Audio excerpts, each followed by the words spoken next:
Hey everyone, welcome back to another Reddit Confessions video. You guys have been loving this series, so as long as you keep watching and enjoying them, I'll keep bringing you more. Today, we've got something really intriguing, some of the strangest, most unexplainable Reddit confessions out there. These stories are bizarre, mysterious, and just plain fascinating. Whether you're relaxing, studying, or just need something interesting to listen to, you're in the right place. And before we dive in, don't forget to like the video and subscribe. The goal is to hit 10,000 subscribers as soon as possible, and with your support, I know we can make it happen. All right, let's jump into these mind-blowing Reddit confessions. Confession 1. My addiction cost me my friends, family, and probably my job, and I deserve it. I'm not writing this for sympathy, I just need to get it out. I'm an addict. I also struggle with severe depression and anxiety. For years, I've been self-medicating with easily accessible over-the-counter drugs, mainly antihistamines and cough medicine. Marijuana never really worked for me. I didn't like the feeling it gave me, and it wasn't easy to get consistently, so I turned to something simpler. Medications I could legally buy at almost any pharmacy. It's been about 10 years now, and while I always knew I had a problem, for a long time it only really impacted me. My family knew and occasionally tried to support me, but it always felt like a quiet, private battle. Until 6 months ago. That's when things started unraveling fast. I'd managed to stay clean for nearly half a year, something that felt huge. Then I relapsed, and this relapse wasn't subtle, it was catastrophic. One night, while heavily intoxicated on cough medication, my mind completely disconnected from reality. Driven by some warped confidence, I reached out to the sister of one of my closest friends through social media, leaving her bizarre, rambling voice messages about a revolutionary idea in medicine, and inviting her, someone who didn't even know me, to meet at a little place down by the river to discuss it. I genuinely thought I'd delivered a clever, thoughtful message. I pictured us meeting at a vegan cafe I'd recently discovered, an interesting place I'd visited exactly once. My drug-induced state convinced me this was completely rational. Obviously, it wasn't. She, understandably alarmed, immediately told her brother, my good friend, about the strange messages. He confronted me, disgusted and angry, telling me bluntly to get my act together. Just like that, I destroyed a friendship that had taken years to build. This friend was one of the most easygoing people I knew, someone who rarely expressed anger. Yet, in one careless moment, I'd crossed the line too far. Word spread quickly. My group of close friends swiftly distanced themselves from me. It wasn't dramatic. They simply stopped inviting me to social gatherings, game nights, bowling trips, or barbecues. It was clear. I was no longer welcome, and rightly so. Good people don't keep destructive addicts around, and I understood that perfectly. Nobody explicitly said, "You're out," but the silence spoke clearly. The reality was unmistakable. I had burned every bridge with my friends, and I had only myself to blame. Isolated and rejected, my addiction intensified. I abandoned the cough syrup for antihistamines again, swallowing dangerous amounts daily. My physical appearance suffered badly. I was pale, sweating uncontrollably, pupils constantly dilated, barely coherent at times. Even basic conversations became difficult. Then my family stepped away. My family had always gathered for Sunday dinners. When I showed up clearly intoxicated one evening, they refused to even acknowledge me. My father, normally patient and forgiving, took one look and said firmly, "I'm not dealing with you like this." That evening was unbearably awkward. Everyone ignored my attempts to engage in conversation. It took me weeks to realize they had created a separate family group chat that didn't include me anymore. They didn't want their children, my nieces and nephew, around someone visibly struggling with addiction. It hurt deeply, but it was logical. Who would trust an addict around young kids? No one. A turning point came when my brother's birthday rolled around. Usually, my family always covers the cost when we go out together. This time, 2 days beforehand, my parents called to inform me I'd have to pay my own way. It was their gentle yet firm signal. If you're going to bring your addiction around us, we're done supporting you. At first, it felt like punishment, but I quickly realized it was a clear message. They wouldn't enable me anymore. My family had supported me for years, hoping I'd turn around, but I'd finally exhausted their patience. The day of my brother's birthday came, and I missed it entirely. Without the usual reminder from the family group chat, I completely forgot. Nobody messaged me to check why I hadn't shown up. I was quietly written off. When I later apologized, the blank, disappointed looks told me everything. They were done. I lost my family because of my own choices, and I deserved that loneliness. Facing rejection from friends and family, I spiraled deeper into drugs. It felt like punishment, self-inflicted exile. My addiction spilled into my work, a job I dreamed about landing for years. I started showing up under the influence, initially assuming no one noticed. Of course, everyone did. The changes were subtle at first. Short conversations, less patience, a noticeable distance in everyone's behavior. My boss started openly questioning whether this job was right for me, suggesting maybe I'd be happier elsewhere. I'm not naive. I see exactly what's happening. They're slowly removing me, making it clear that my behavior is unacceptable. Every conversation feels tense, every interaction shorter. Tasks I once handled easily now feel impossible. The trust I had built at work is rapidly vanishing. I realize how ridiculous it sounds for me to complain. This company gave me an opportunity that few get, and I'm wasting it. Businesses don't care why someone is failing. They expect you to do the job or move on. Now, I'm fighting desperately, trying to prove myself before it's too late, but it may already be over.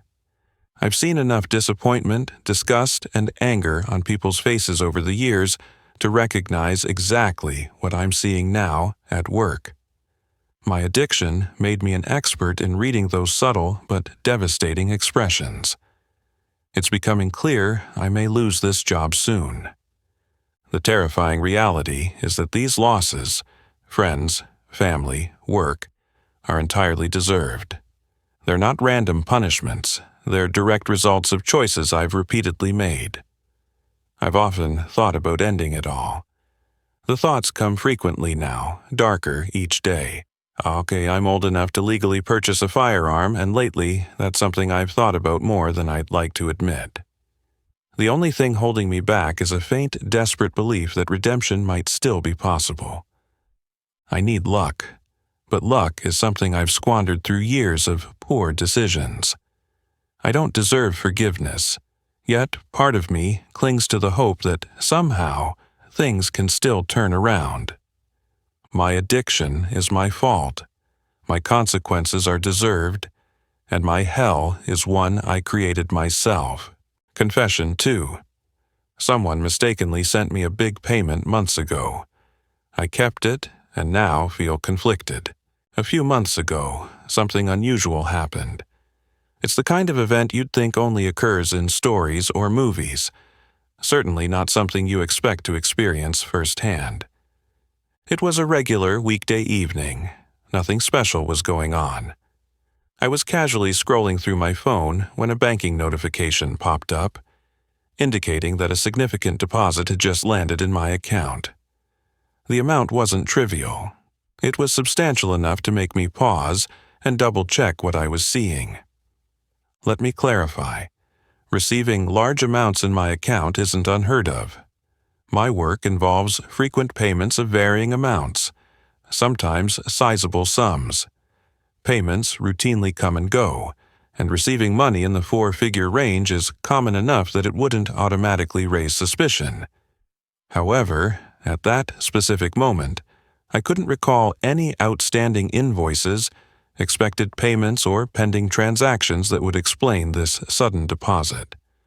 Confused yet intrigued, I double-checked everything. My schedule, recent agreements, past clients, ongoing projects. Nothing matched. This payment appeared completely random, almost like it had materialized from thin air. Initially, I didn't panic or feel immediate excitement. My first instinct wasn't greed. It was curiosity and a quiet concern that someone had mistakenly sent me money intended for someone else. It wouldn't be the first time a client had made a mistake, though usually errors like that got corrected within a day or two. So, to avoid trouble, I did what felt logical. I left the money untouched, believing whoever had mistakenly sent it would notice their error soon enough and contact me. A day passed, then a week. Still nothing. I checked emails regularly, anticipating an anxious message from a confused client or acquaintance asking for their money back. Yet, silence. I briefly thought about contacting my bank proactively, but decided that waiting would be wiser.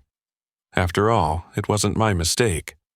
Surely, the rightful owner or the bank would eventually sort things out. A week became 2 weeks, then 3. Soon, almost a month had passed, and not a single word reached me. I checked my accounts and statements regularly, half expecting the bank to realize their mistake and reverse the transaction.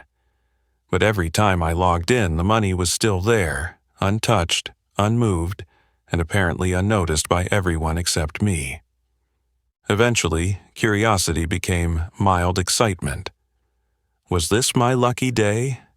Had I just stumbled into a small windfall? The temptation to start thinking of the money as mine grew stronger every day, but I still resisted touching it. I kept convincing myself that it wasn't mine, that spending it would somehow bring trouble. Yet, as each day passed without any resolution, the idea that maybe this unexpected deposit was truly mine grew harder to ignore. 5 months have now passed since the money first appeared. It remains untouched, sitting comfortably in my account, neither claimed nor explained. It feels strange to say, but I've begun to think of it as my own, a bonus delivered by chance rather than error, and yet I haven't allowed myself to spend it. There's still a lingering fear that the moment I use even a single cent, the situation will suddenly resolve itself. Someone will appear demanding its return, along with 1,000 uncomfortable questions. At times, I wonder if it's some strange test, a bizarre experiment in human honesty conducted by the universe itself. Rationally, I know that's absurd, but still, I can't shake the feeling that there's something almost deliberate about this mysterious situation. It's not just paranoia, it's guilt as well. Although I haven't technically done anything wrong, guilt occasionally creeps in. What if the person who sent it genuinely needed this money? What if it's someone's life savings or emergency funds mistakenly transferred to the wrong account number? And yet, no one has claimed it, despite ample time. I did once briefly consider calling the bank to inquire about the transaction, but something stopped me each time. A vague fear that I might be opening a can of worms I couldn't close. What if they removed the money immediately? What if they suspected fraud? What if I suddenly became a person of interest in something larger and darker, something I wasn't even aware existed? So I stayed silent, leaving fate in the hands of chance. I'm fully aware that most people would have spent the money by now, rationalizing it as fate or luck or simply good fortune. Yet something holds me back. Maybe it's my conscience, maybe it's fear, or perhaps a bit of both. My hesitance feels like a weird form of punishment, self-imposed because deep down, I know I didn't earn this money. Despite my fears, part of me quietly believes that maybe it really is mine, some forgotten payment or delayed reimbursement from a past project. But that's wishful thinking, mere self-justification to soothe my troubled conscience. Deep down, I know it's not that simple. 5 months is a long time to wait for clarity. It's strange how quickly guilt blends into comfort, how suspicion slowly melts into acceptance. The money now feels permanently embedded in my financial landscape, quietly complicating every decision I make about finances. Do I consider it part of my savings? Do I pretend it doesn't exist forever? Do I ever allow myself the luxury of spending it? This internal struggle has become exhausting. I never imagined such a small event, an unexpected bank deposit, could consume so much of my mental energy. It's become an ironic kind of burden, a shadow following every transaction, every moment spent checking my account balance. Money is supposed to simplify life, yet here I am, utterly stressed about something I never sought in the first place. Sometimes I wonder how long I can continue ignoring it before I finally give in, either spending it or officially inquiring about its origin. But until then, the money sits untouched, a constant reminder of my indecision, uncertainty, and perhaps even a bit of greed. Maybe one day soon I'll find clarity, courage, or both, and finally take action. Until then, the money remains there, silently judging me, questioning my integrity and challenging my conscience. Confession 3. A payroll glitch paid me way more than I deserved, and I kept quiet. This happened years ago, and to this day, I've never told a soul. Enough time has passed that I doubt anything could be done about it now, but I still feel a little uneasy thinking about it. At the time, I was working in a production facility where employees clocked in and out of individual tasks, each assigned a different pay rate. Most of my work paid around $26 an hour, but certain specialized tasks paid significantly more, sometimes close to $70 an hour. These tasks were rare and usually handed out sparingly, so on a good week, I'd only get around 5 to 10 hours at that higher rate. Then one day, the company's IT team updated the system we used to log our work. Nothing seemed different on my end, but when my next paycheck came in, I noticed something strange. My earnings were much higher than expected. A quick look at my pay stub revealed that I had somehow been credited for nearly 20 hours of premium rate work, far more than I should have. At first, I chalked it up to an oversight. Maybe I had simply worked more high-paying tasks than I realized. But the following week it happened again. This time, the number jumped to 25 hours at the higher rate. By the third week, I was sure something was wrong.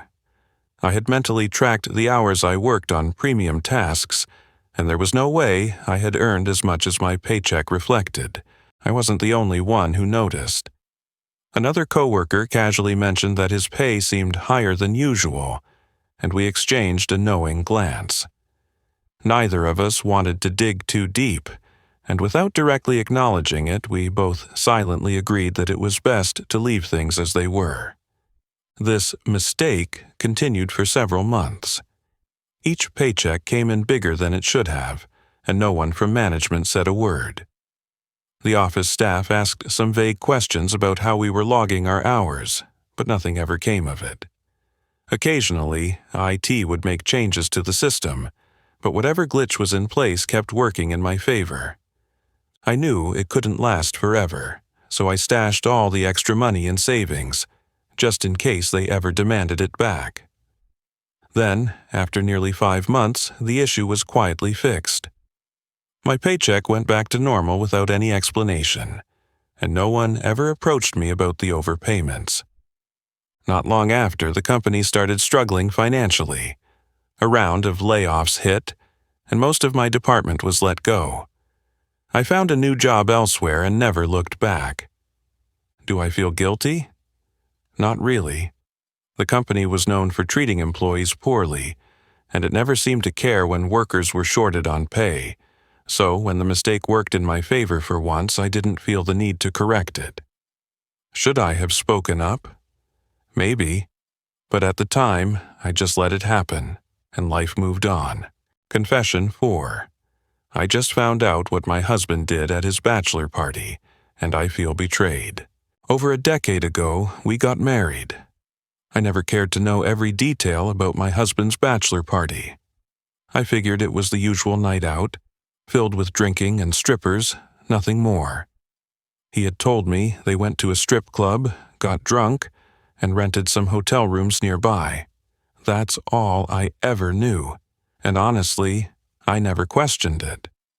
Then, recently, during a casual conversation with one of his old friends, something came up that left me stunned.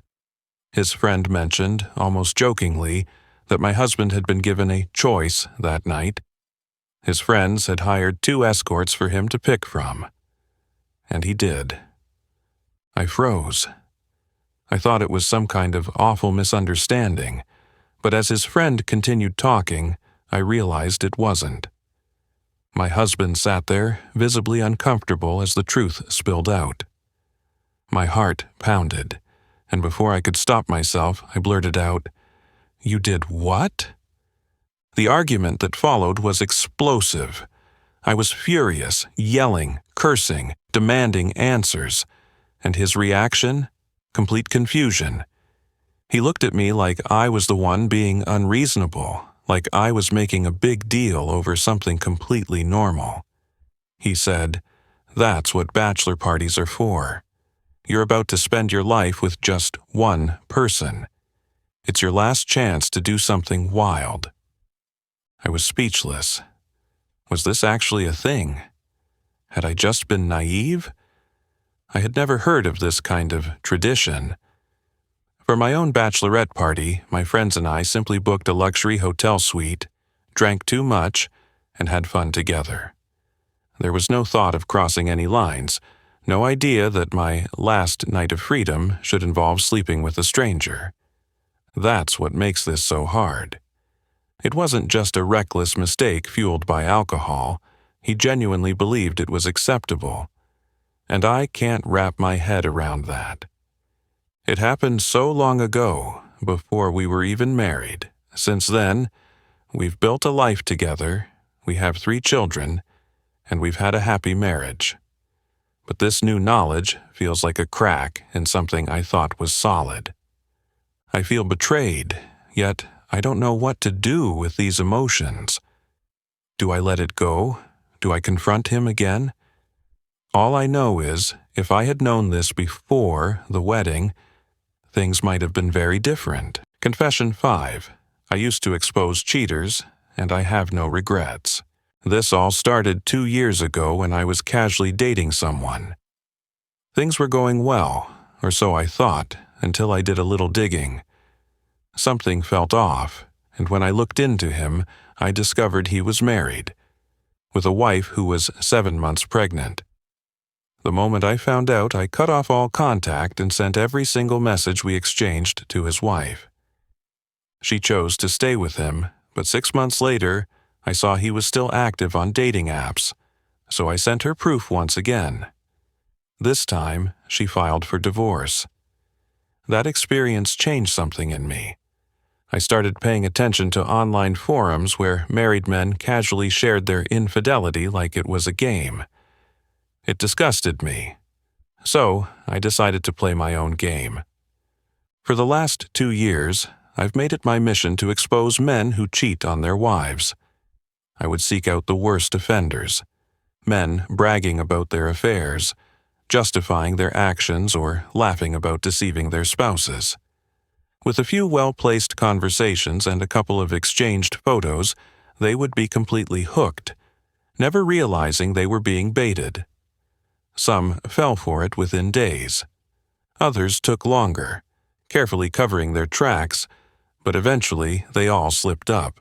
Once I gathered enough proof, I'd reveal who I really was. That's when the begging started. They'd panic, make excuses, insist it wasn't what it looked like. Some even tried to bribe me. One man offered $10,000 just to keep his secret. The sheer desperation was unbelievable. Out of the 24 men I exposed, reactions varied. Some wives chose to stay and work things out. Others blocked me entirely, unwilling to face the truth, but a few took action. 3 of them are currently using the evidence I provided in their divorce cases. The most heartbreaking part? 8 of the women I reached out to were pregnant when they received the news. Now, I'm stepping away from this. I've met someone, and we're getting serious. I know this isn't something I can continue while in a committed relationship. The accounts I used are already deleted, and after sharing this, I'll be erasing this one too. I don't regret what I did. If anything, it was proof of how easy it is to catch someone who thinks they're untouchable. The truth always finds a way out, whether it's me exposing it or someone else down the line. Confession 6. I didn't marry for love. I grew up with nothing. My childhood was defined by instability, living in cars, scraping by with whatever little we had, and watching my mother manipulate every situation just to survive. She even kept me out of school longer than necessary so she could continue receiving child support.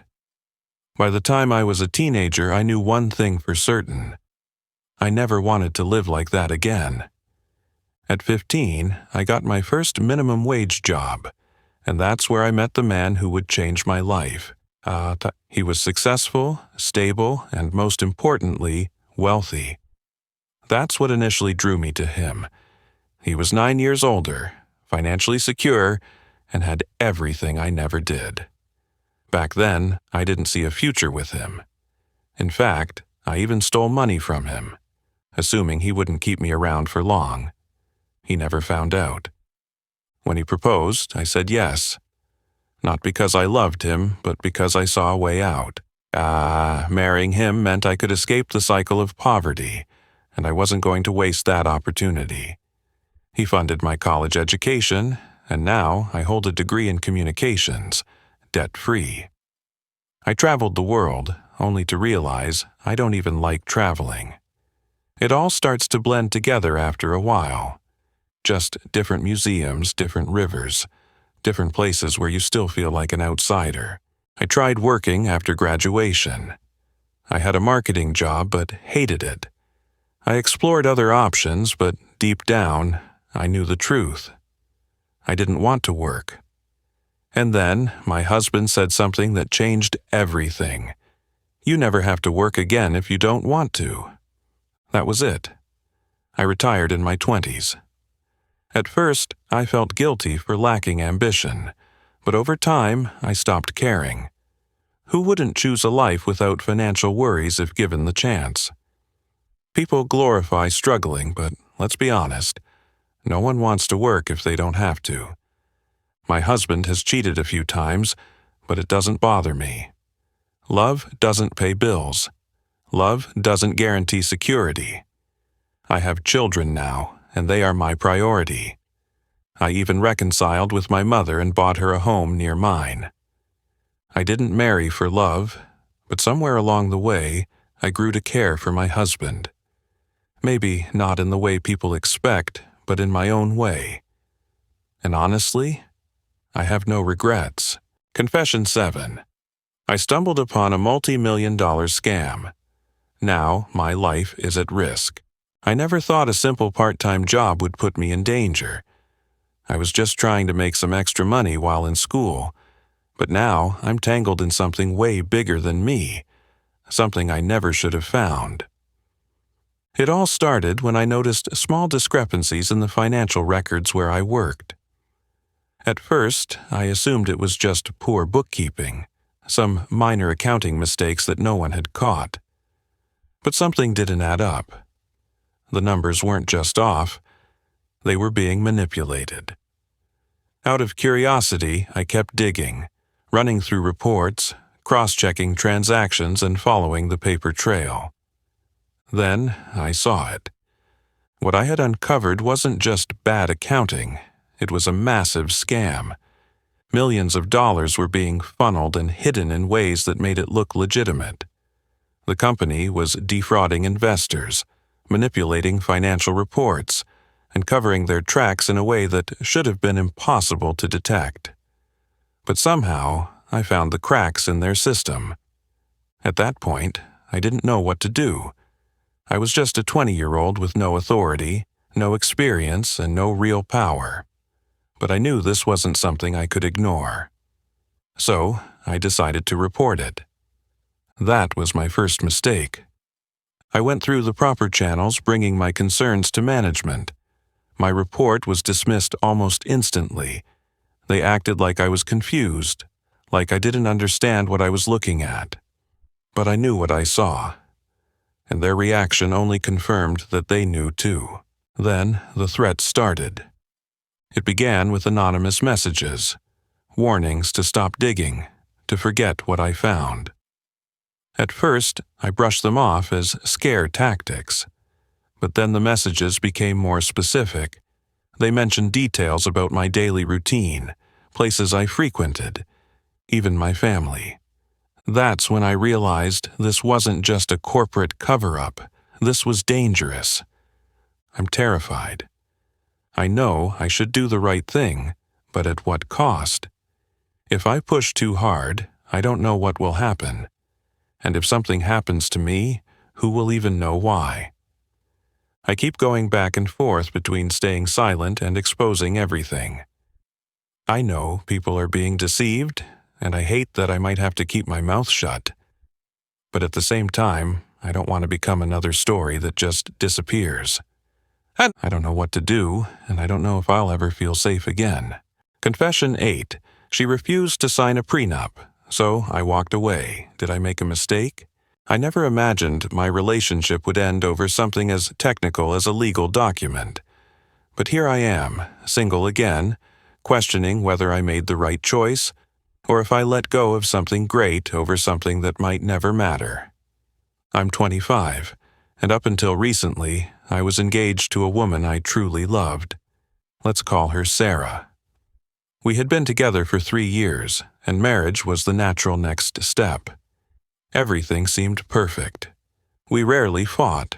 We had similar values, and we genuinely enjoyed each other's company.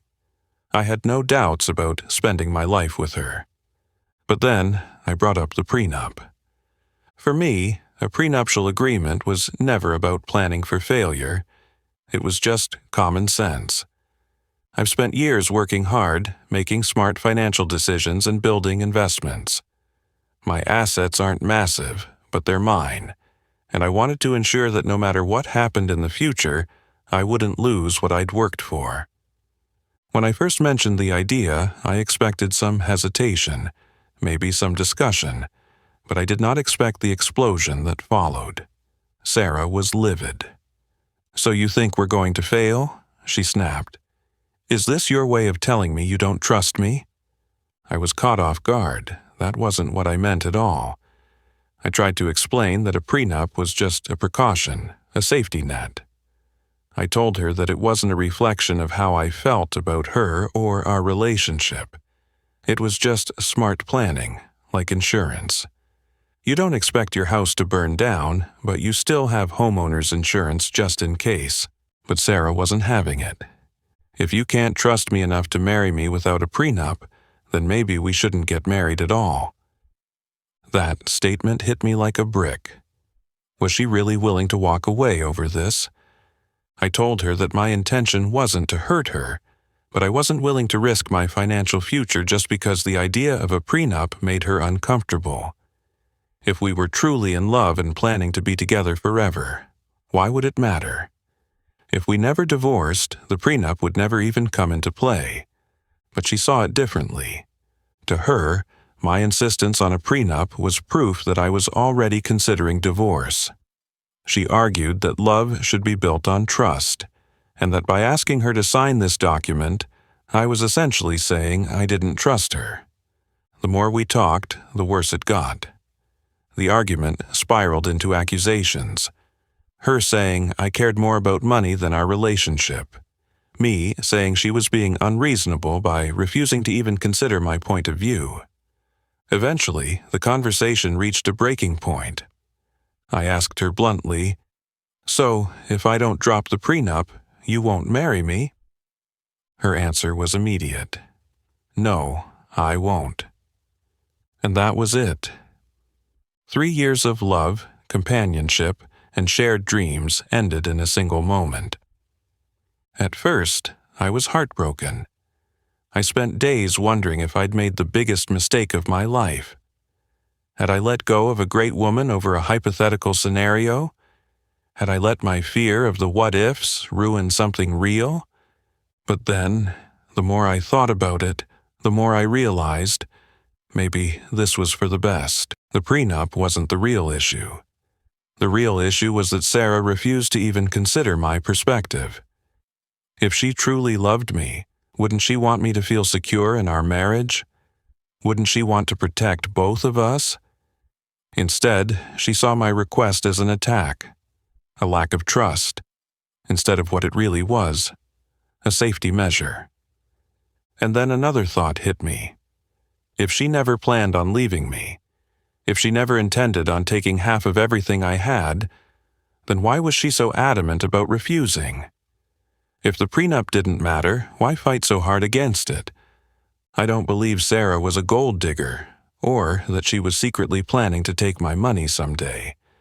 But I do believe that our argument revealed something deeper about our values.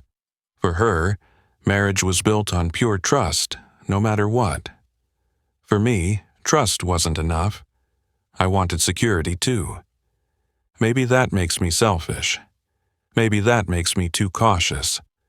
But at the end of the day, I needed a partner who could see my perspective and respect my concerns, just like I respected hers. And if she wasn't willing to do that, then maybe we weren't meant to be. So now, here I am, wondering if I dodged a bullet or if I let something amazing slip through my fingers. What would you have done? Confession 9. My husband almost left us for his ex. I've been with my husband for over a decade, married for 3 years, and we have a 1.5-year-old daughter. I thought we had built something real, until I found out on the night of my daughter's birthday that he had been obsessed with his high school ex for our entire relationship. I learned that just weeks before, he kissed her when she visited from France. Worse, he was planning to leave me and our daughter to be with her. He even tried to book a flight. The only reason he stayed? A panic attack while purchasing the ticket made him reconsider. So now, here I am, knowing that the foundation of our life together depends on the fact that he had an anxiety attack. And somehow, after all of this, he thinks we can just move on. After it happened, he spent weeks love-bombing me, desperate to fix things. But I couldn't pretend. I didn't even try to be distant, it just happened. It's like a switch flipped.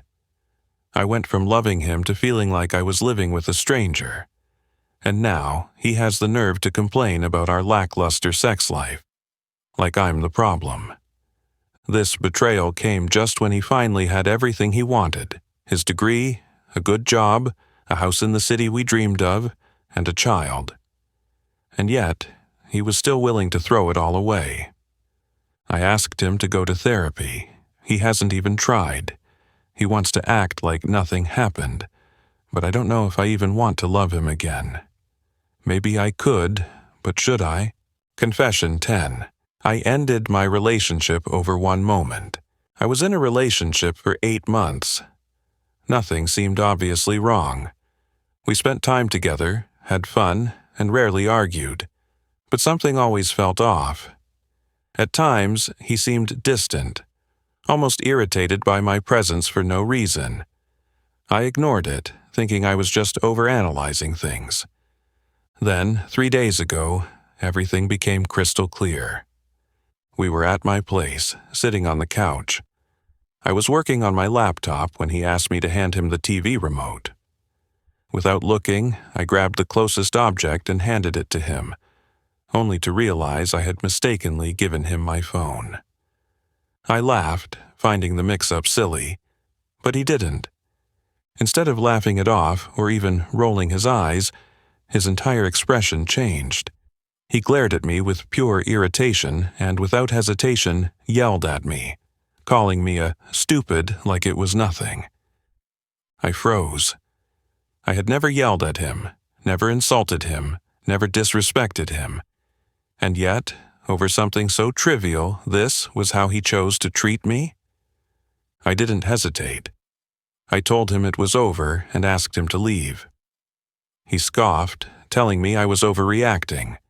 But I didn't argue. I just walked to the door, opened it wide, and said nothing. Eventually, he got up and left, muttering that I was being dramatic. The next day, I packed up every gift he had ever given me and returned them. They meant nothing to me now. Since then, my friends have told me I acted too harshly, that ending a relationship over one bad moment was extreme. His friends even harassed me online, trying to make me feel guilty. But I don't regret my decision. I know my worth. And I refuse to stay with someone who sees me as anything less than deserving of respect. Confession 11. I'm trapped in a relationship I no longer want. We've been together for almost 3 years. We live together. And I've come to the painful realization that I don't love him anymore. In fact, I don't even like him. For the entirety of our relationship, I've been the sole provider. He has worked maybe 2 months in total. He struggles with depression and anxiety, and while I've tried to be supportive, his presence sucks the life out of every room. He never wants to go anywhere, yet constantly complains that we never do anything. I even got him an interview at my job, a solid, well-paying, entry-level position. He refused to go, claiming he wasn't ready. Days later, he was back to whining about not having a job. Our entire lives revolve around his moods. If he's upset, everything has to stop until he feels better. He cries, yells, sulks. There's no laughter in our home, just tension. I walk on eggshells every single day, dreading coming home from work. A few days ago, something changed. He grabbed me, shook me so hard that my arms bruised. The apartment is in my name. He has no job, no friends, and refuses to contact his family. If I make him leave, he'll have nowhere to go. I don't want to be responsible for that, but at the same time, I can't keep living like this. His birthday was last week. I saved for a month to buy him something related to his hobby, thinking maybe it would make him happy, maybe it would make things better. When I gave it to him, he sighed and said, "I told you I wasn't into this anymore. What were you thinking?" I think that's when whatever love I had left for him just died. He doesn't cook, he doesn't clean, he doesn't even care for his own dog. He just sits there playing video games all day while I keep everything together. I fantasize about being alone all the time, about cooking just for myself, going shopping without worrying about anyone else, finally breathing again. I know what I should do, but I don't know if I have the strength to do it. Confession 12. I was kidnapped as a child and held captive for 3 years. I was 8 years old when a stranger took me. It happened on an ordinary school day. A man approached me outside, claiming to be a friend of my dad. He told me my dad had sent him to pick me up and take me to the airport, where we'd meet and catch a flight together. It made sense. My dad actually was supposed to travel that day. Somehow, this man knew. He even knew my dad had left work early that morning. I was young and trusting. Excited by the idea of a surprise trip, I convinced my teachers I knew him and left without a second thought. That was the last time I was seen for 3 years. I was taken far from home and kept in captivity. What followed was a cycle of starvation, abuse, and manipulation. At just 11 years old, I had learned that survival meant compliance. I made him trust me. I obeyed. I never fought back. He began taking me out in his car, making me sit silently in the back seat, never speaking, never drawing attention to myself. Eventually, he allowed me into the kitchen to make small meals. He let me clean his house. Bit by bit, he believed I was broken enough to no longer be a threat. Then, one day, he took me to the park. We were feeding the ducks when I saw my chance. My body was weak, my legs unsteady, but I ran. I ran harder than I ever had before, pushing through the crowd, desperate to disappear. I spotted a family and begged them for help, shouting that I had been kidnapped and wanted to go home. I gave them my name, my parents' names, the name of my school, anything to prove I was telling the truth. The police were called, and soon after he was caught. He ended his own life before he could face justice. I was finally free. I was reunited with my dad, my sisters, and my dogs, the life I had been ripped away from. But I was no longer the same child they had lost. It took years of therapy, endless nights of fear, and learning how to trust again. Now I'm 26. I have a good job, a loving wife, and a baby on the way. I know I was one of the lucky ones, and every single day I remind myself, I survived. Confession. 13. I steal hermit crabs, and I don't regret it. You've probably seen them before. Those tiny hermit crabs crammed into tanks at touristy beach shops, their shells painted with cartoon characters, their enclosures lined with brightly colored gravel. Maybe, as a kid, you even brought one home in a flimsy plastic carrier, thinking it was a simple, easy pet. Maybe it lived a few weeks, maybe a few months. Maybe one day you noticed a bad smell, poked at the shell, and realized it was dead. And maybe you shrugged it off because it's just a crab. But what if I told you that little crab could have lived 30 years or more? What if I told you it suffocated to death in its dry, plastic prison? What if I told you those crabs don't just magically end up in souvenir shops? They are ripped from the wild, their natural shells smashed with hammers, leaving them with no choice but to crawl into the cheap, painted ones? That half of them don't even survive the process. That's the reality behind those souvenir hermit crabs. And that's why, years ago, I started stealing them. It began with a moral dilemma. I was in one of those shops, staring at a disgusting open-air tank filled with hundreds of crabs. No heat, no humidity, just a shallow dish of water. I could smell the rot before I even saw the dead ones. Tiny bodies decomposing in painted shells, scattered limbs littering the gravel. Children were encouraged to grab them, shake them, and play with them, completely unaware they were handling terrified, dying animals. I wanted to help. I considered buying them, but that only meant supporting the industry. I paced the store, my mind racing, until a simple realization hit me. I have pockets. So, I did it. I casually reached into the tank, picked out 2 of the sickliest crabs, one missing legs, another barely moving, and slipped them into my pocket.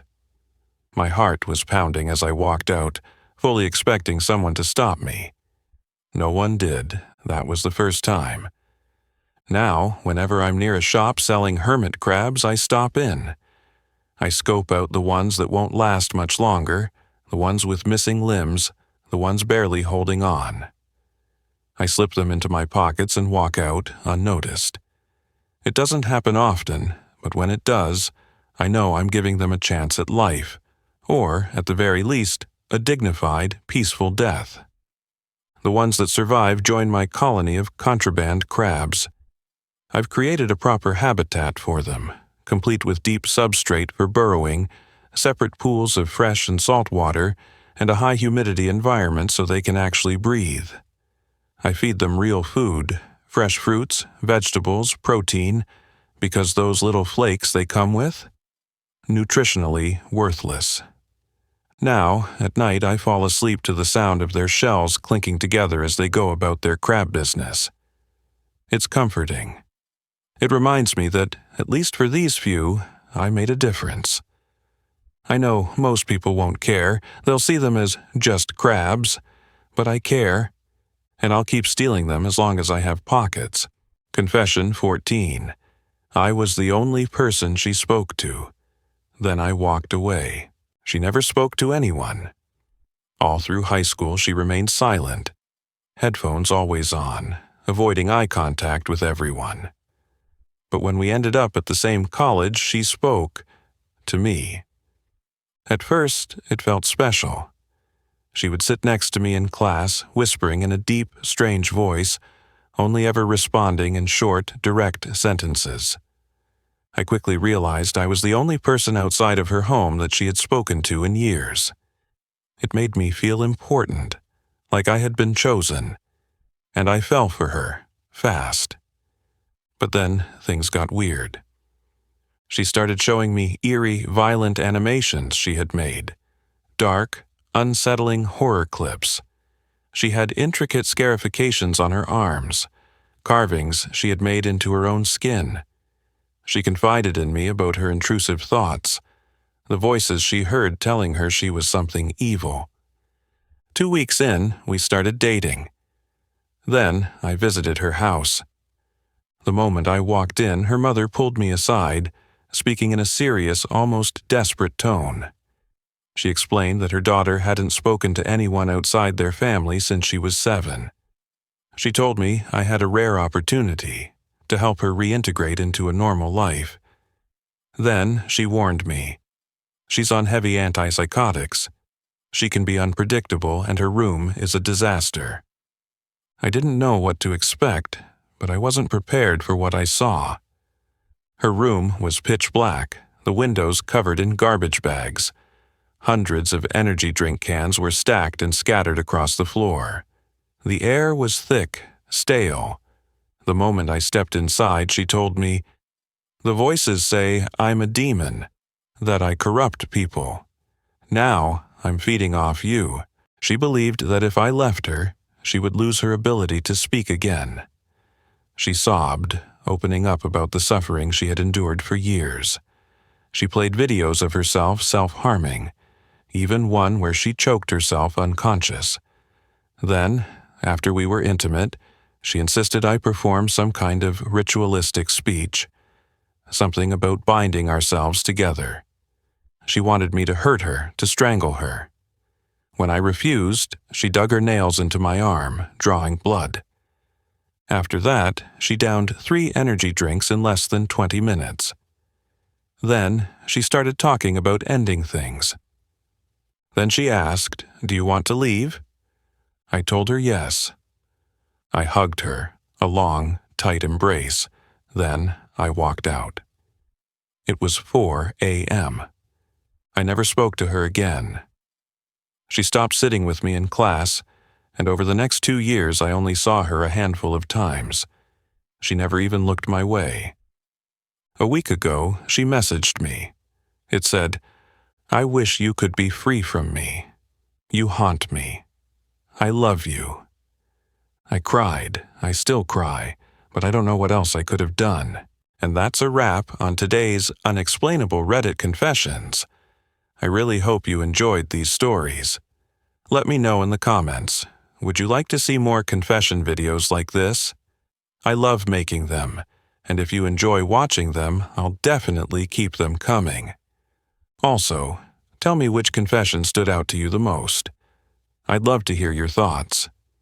If you haven't already, make sure to like the video and subscribe to the channel. Your support means the world to me, and I appreciate every single one of you. This is Max Reddit Tales, and I'll see you in the next one.